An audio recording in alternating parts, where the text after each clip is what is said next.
Election season is here, and once again, millions of Filipinos are plunged into the high-stakes world of political advertising. In our weekly segment, Political Capital, we speak with key leaders in the business world about what's at stake in the 2022 elections. And for today, we are joined by an award-winning brand architect, Amor Maclang. Amor, good morning. Happy Valentine's Day. It can't get any lovelier than with a guest like yourself, Amor. And of course, it's your birthday. Happy birthday. Thank you so much. I thought I was going to comment on the online dating trends. Okay, Amor, so let's talk about love for candidates, because it's election season, it's campaign season. And I want to start with a very glaring change this year. Brands have become bolder, openly supporting certain candidates. Unlike before, everybody wanted to be neutral, just in case. What does this tell us? You know, about brands, okay, there are new variables coming out in this particular elections. There are the influencers, but then we've seen something unprecedented, which is there are actually several high-profile brands who have come out openly or rather quite explicitly for and in behalf certain or against certain candidates. This was unthinkable just one election cycle ago. Several things. If you monitor many of the top conglomerates, they've been largely silent, no? However, the many of the entrepreneurs have chosen to take an opposite stand. Now, this is my opinion as a strategist looking from a risk, issues, and crisis filter. Just because you have an opinion does it necessarily mean that you should share that opinion, especially in the case of big businesses? The opinion of the owner does not necessarily determine the entirety of the opinion of the entire company, right? Can you unequivocally say that 100% of your entire organization says that? And then should you be lucky and you bet on the right horse and well and good? But what if you didn't? What would be the implication of such choices to your stakeholders in general? So I think it's more than meets the eye, and it's not just a matter of having an opinion and being vocal about it. Mm-hmm. And you made a distinction there, Amor, that the big conglos are still largely silent. It's the entrepreneurs, the MSMEs who are more vocal about this. Why do you think so? I think a lot of that has to do with the fact that our MSME segment has been the most affected during COVID. I mean, if there was really an unexpected variable and event that happened, it was COVID, and none of us prepared for that, right? I mean, even the current political machinery is geared towards in-person, right? In-person campaigning, that almost humorous trope about candidates kissing babies.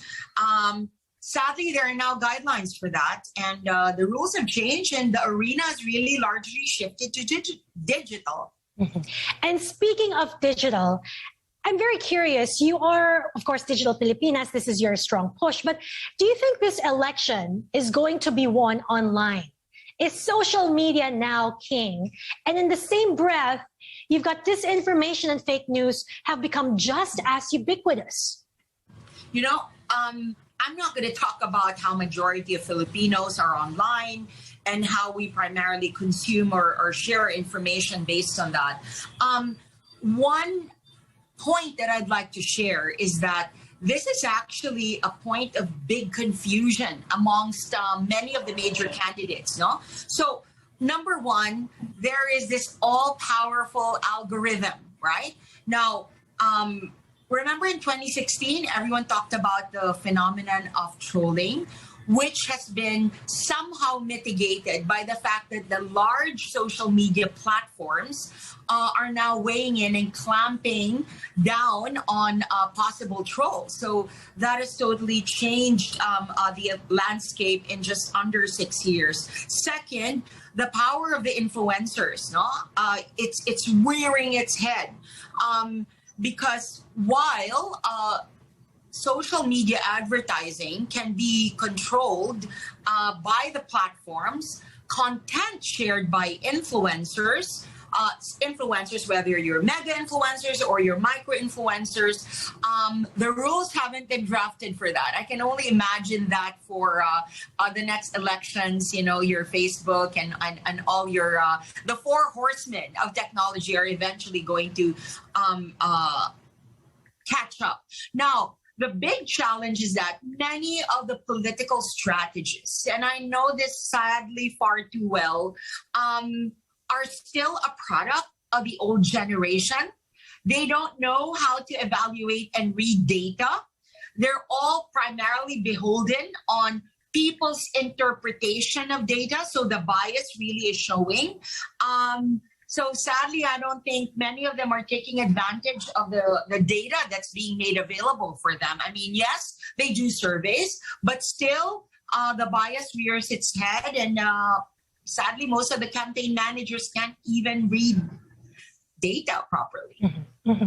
And Amor, it's not just digital advertising. All of the forum, their main platform for being shown to the public would be digital.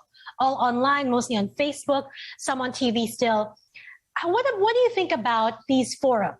The different events mounted by TV networks, the KBP, for example. Is it still as crucial to participate in them as it was before, as it was 6 years ago? Or is it smarter now to just stick to social media, stick to online? Because this morning, we just got the news that the leading presidential frontrunner is not attending another debate.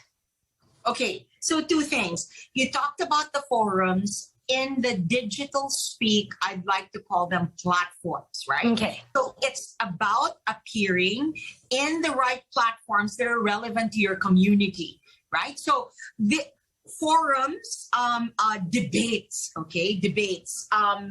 basically are a product of an old way of doing things. So, Mimi, I might get trolled for this, but that particular type of platform was relevant several cycles back.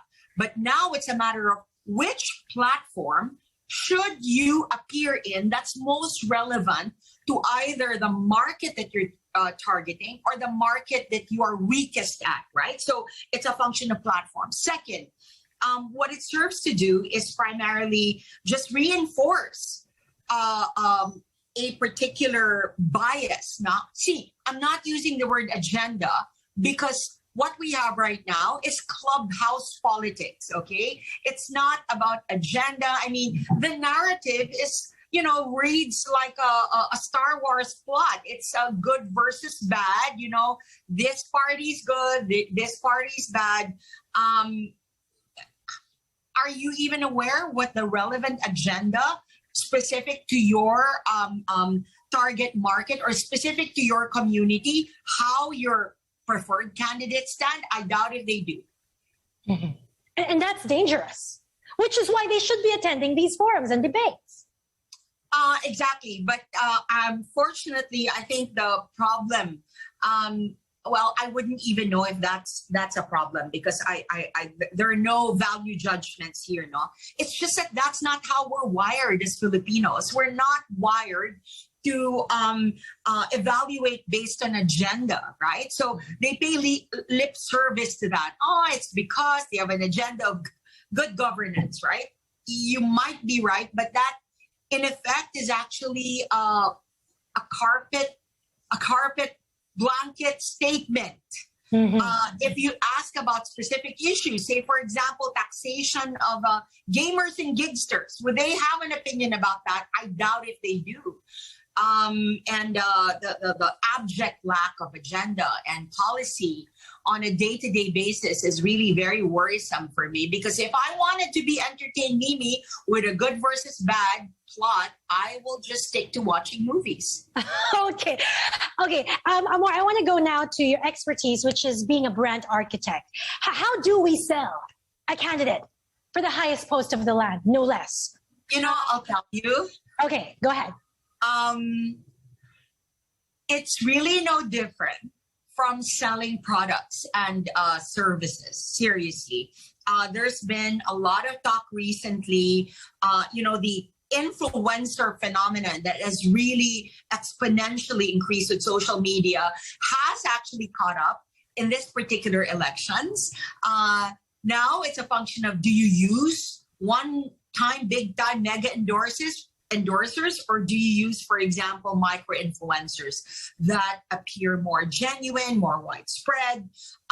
So it really has gotten down to being selling of products, right? Selling of products in the polls, except that the stakes are far higher. There have been discussions about influencers getting paid in the upwards of, 7, 8 figures, right? And probably even higher. And for me, that is technically acceptable as long as there is transparency. No, I think it's very important if that you declare if you have been hired to work for a particular candidate, and as long as it's values aligned, I don't think people will take it against you if you're an influencer supporting a candidate and have been paid for it. Amor, I know that this is really your skill to sell ideas, to push for certain ideas, services. If it's all right, do you think we can get your take on how each of the 6 leading presidential candidates can improve their pitch to the Filipino people? What do you think they lack? What they can focus a little over 80 more days before the big day. So if, for example, if I ask you, how do you think can the Bongbong Marcos camp boost the messaging? Very quickly, just one tip. Sure. One for each, right? Okay, one for each. So let's start with Bongbong. So in the case, for example, of Bongbong, the fact that he is absent in traditional forums means that he knows the market he's talking to and his bailiwick. So he's talking strongly in the appropriate platform for his market. Okay. So that's an explanation why he's not showing up. What about for VP Lenny? Okay. In the case of VP Lenny, she has such a strong online and Metro Manila-based following. I think if I were in her camp, one of the things I do would be to work doubly harder. More than 18 hours, right? More than 18 hours to go to those areas that are historically not hers, specifically the Visayas and Mindanao area. So geographically, we really are federalist in that regard, and in our opinions, even more so. Okay, how about Senator Ping Lacson? Senator Lacson. He's pretty good during the debates. If you look at chat on Twitter. Challenge, Mimi. Historically, there has never been a winning candidate usually cancels out the narrative of the previous candidate. So we just came from a strong man narrative, and therefore it's quite unlikely, and of course I could always be wrong, it's quite unlikely that the electorate will push for another strong man. Okay, and how about Manila Mayor Isco Moreno? A wonderful story, rags to riches story. He's always, talking about the success of what he's done in Manila. I have been an incredible admirer of Mayor Isco, except that I am unclear as to what his singular positioning is. He's been commenting on primarily most issues, but the challenge there is if you stand for everything, then people tend to wonder what do you really stand for. Okay, and of course the boxing champ Manny Pacquiao. If this is a personality-based competition, this guy has a lot of points because he's known all over. He's brought put the Philippines on the map for sports. Why is he lagging? Why is he lagging in the surveys? You're assuming, Mimi, that the reason why Senator Pacquiao ran was to win. So what if the intent here is to continue to keep their brands relevant? So whether that's Mayor Isco or in the case, for example, of Senator Manny Pacquiao. We've seen instances wherein the elections have been used to actually make yourself continuously relevant, right? Because winning or losing one poll doesn't necessarily preclude you from re-engaging back in another format. So you have to wonder, what's the objective? All right. And of course, Lito De Guzman, Labor leader Lito De Guzman, he looks like the underdog here, but you never know. Maybe we could see some surprise there. What is your tip for him running his campaign?